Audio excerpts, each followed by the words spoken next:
अस्सलाम वालेकुम दोस्तों, उम्मीद है आप सब लोग खैरियत से होंगे। बात करेंगे ओमान में खारजियों के फ्री इलाज के मतलब, उसके अलावा स्कूल्स के मतलब, और सलाला में दोफार गवर्नरेट में 3 हॉस्पिटल जो हैं छोटे क्लिनिक वो बंद करने का ऐलान किया गया है।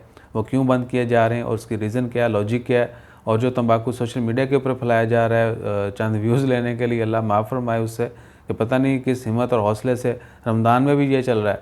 ओ जी ओमान में ये हो गया, ओमान गवर्नमेंट ने ऐसा कर दिया, वो हो गया, ब्ला ब्ला ब्ला ब्ला।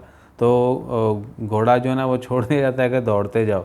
घोड़े से याद आया, वो घोड़े वाली मिसाल भी आप लोगों को किसी ने सुनानी है इंशाल्लाह ताला। खैर, आज 18 अप्रैल 2021 इतवार का दिन है। मिनिस्ट्री ऑफ लेबर ने अनाउंसमेंट की है कि जो ओमान में जो खारजी काम कर रहे हैं, अगर वो लीगल हैं, उनका स्टेटस लीगल है, परमानेंट एम्प्लॉय हैं, अगर वो खुदा न खास्ता उनको दिल का अर्जा है तो उनका इलाज जो फ्री किया जाएगा। और जल्द जो है ये सबसे बड़ी यानी ट्रीटमेंट है जो कि फ्री करने का ऐलान किया गया है। उसके अलावा और बहुत सारी डिजीज़ हैं जिनकी फ्री कंसल्टेशन होगी, फ्री जो है ट्रीटमेंट होगा, वो भी जैसे अनाउंसमेंट होती है वो भी आपके साथ शेयर करेंगे।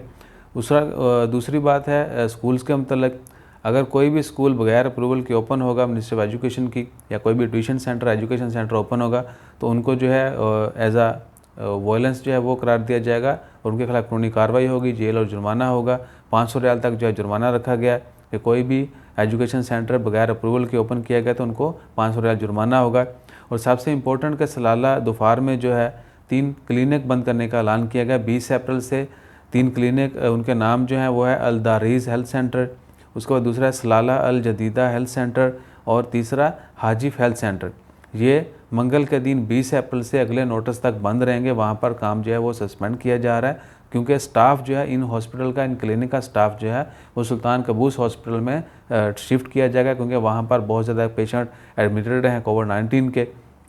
उनकी ट्रीटमेंट के लिए, उनकी केयर के लिए मज़ीद जो है मेडिकल स्टाफ चाहिए, तो इन 3 क्लिनिक से जो है स्टाफ वहाँ पे मुंतकिल किया जाएगा। इसके अलावा और कोई लॉजिक नहीं है कि जी वो ये हो जाएगा, वो हो जाएगा, ऐसा हो गया, वैसा हो गया। और ये भी कि लॉकडाउन के हवाले से बहुत सारी तंबाकू फैलाया जा रहा है। अभी तक ओमान गवर्नमेंट ने, सुप्रीम कमेटी ने, किसी भी अथॉरिटी ने कोई भी डिसीजन नहीं लिया। सिर्फ यही कहा गया कि अगर केसेस में इजाफा होता रहा है तो हो सकता है मुकम्मल लॉकडाउन किया जाए, लेकिन ऐसा नहीं होगा कि जी आज ऐलान हुआ शाम को लॉकडाउन हो जाएगा, ऐसा नहीं होगा। हो सकता है 2-4 दिन, हफ्ता पहले अनाउंसमेंट की जाएगी कि अगर केस जो हैं बहुत ज़्यादा बढ़ते गए, वफ़ात की तादाद, मवात की तादाद बढ़ती गई, तो मुकम्मल लॉकडाउन के मतलब जो खबर आएगी वो 2-4 दिन, 6 दिन पहले अनाउंसमेंट की जाएगी। सो जैसे कोई ऐसा डिसीजन आता है लॉकडाउन के हवाले से स्पेशली, क्योंकि बहुत ज़्यादा लोग जो हैं ज़बान ज़द-ए-आम हो चुका है कि जी लॉकडाउन लॉकडाउन लॉकडाउन।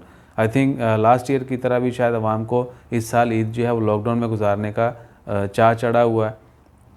तो अल्लाह ताला माफ़ फरमाए। आप सबसे यही रिक्वेस्ट है कि रमज़ान का महीना है, बाबरकत महीना है, बहुत ही यानी अल्लाह ताला ने इसको हमारे लिए फजीलत वाला महीना बनाया है, तो ज़्यादा से ज़्यादा नेकियां लूटें, अपना ख्याल रखें, सबकी खैर मांगें, दुआ में याद रखिएगा। जज़ाकल्लाह, अल्लाह हाफ़िज़।